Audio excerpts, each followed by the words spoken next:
नमस्कार YouTube family. Highway होण्यापूर्वी IAS IPS अधिकाऱ्यांनी घेतली शेतजमीन, 1.5 वर्षात वाढले 11 पटीने भाव। चला तर कोणत्या भागातील हे IAS IPS अधिकाऱ्यांनी घेतली शेतजमीन ते आजच्या व्हिडिओद्वारे आपण सविस्तरपणे जाणून घेणार आहोत। जर तुम्हाला रिअल इस्टेट व्यवहारांबद्दल संपूर्ण माहिती हवी असेल तर आमच्या यूट्यूब चॅनलला सबस्क्राइब करा आणि नवनवीन व्हिडिओ अपडेट्स मिळवा। सबस्क्राइब करा आणि तुमच्या रिअल इस्टेट नॉलेज मध्ये भर घाला। मध्य प्रदेशातील IAS अधिकाऱ्यांच्या जंगम मालमत्तेच्या विवरणपत्रांची तपासणी करताना गुराडी घाट गावातील मोठी जमीन गुंतवणूक समोर आली आहे। कोलार परिसरातील या गावात देशभरातील सुमारे 50 अधिकाऱ्यांनी एकाच दिवशी शेतजमीन खरेदी केल्याचे उघड झाले आहे। दैनिक भास्करने याबाबत वृत्त दिले आहे। या व्यवहारात केवळ मध्य प्रदेशचेच अधिकारी नव्हे तर महाराष्ट्र, तेलंगणा, हरियाणा कॅडर तसेच दिल्लीमध्ये कार्यरत असलेले अनेक IAS आणि IPS अधिकारी सहभागी असल्याचे समोर आले।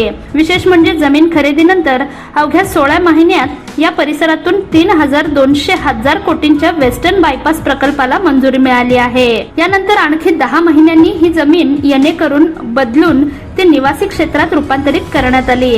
त्यामुळे जमिनीच्या किमती तब्बल 11 पट वाढल्याने समोर आले आहे। या जमिनीवर अद्याप कोणतीही सोसायटी नोंदणीकृत झालेली नाही।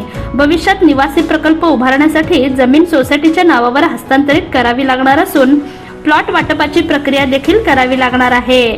4 एप्रिल 2022 रोजी एकाच दिवशी खरेदी।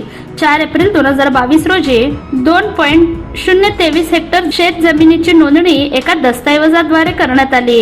या व्यवहारात 50 जणांनी संयुक्तपणे जमीन खरेदी केली। नोंदणी कागदपत्रानुसार या जमिनीची किंमत 5.5 कोटी रुपये दाखवण्यात आली असून बाजार मूल्य 7.78 कोटी रुपये नमूद करण्यात आले आहे। IPR मध्ये ही मालमत्ता लाईक माइंडेड ऑफर्स म्हणजे समान विचारसरणी किंवा समान उद्देश असलेल्या अधिकाऱ्यांनी एकत्रितपणे खरेदी केल्याचे नमूद आहे। मात्र दस्तऐवजानुसार या 50 हिस्सांमागे प्रत्यक्षात 41 खरेदीदार असल्याचे स्पष्ट झाले आहे। 16 महिन्यांनी बायपासला मंजुरी। जमीन खरेदीनंतर 16 महिन्यांनी म्हणजे 31 ऑगस्ट 2023 रोजी राज्य मंत्रिमंडळाने वेस्टर्न बायपास प्रकल्पाला मंजुरी दिली। सध्याच्या आराखड्यानुसार हा बायपास संबंधित जमिनीपासून अवघ्या 500 मीटर अंतरावरून जाणार आहे। जमीन खरेदी करण्यात आली तेव्हा ती शेतजमीन होती। मात्र बायपास मंजुरीनंतर 10 महिन्यांनी जून 2024 मध्ये या जमिनीचे रूपांतर बदलून निवासी क्षेत्र म्हणून मंजुरी देण्यात आली। 2022 मध्ये सुमारे 5 एकर म्हणजेच 2,17,800 चौरस फूट जमीन खरेदी करताना दर सुमारे 81.75 रुपये प्रति चौरस फूट होता।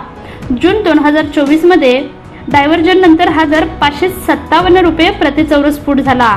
त्यामुळे या जमिनीची किंमत सुमारे 12.13 कोटींवर पोहोचली। सध्या या परिसरातील बाजारभाव 2,500 रुपये ते 3,000 रुपये प्रति चौरस फूट असल्याचे सांगितले जात आहे। त्यानुसार या जमिनीची सध्याची किंमत 55 कोटी ते 65 कोटी रुपयांच्या दरम्यान पोहोचल्याचा अंदाज व्यक्त केला जात आहे।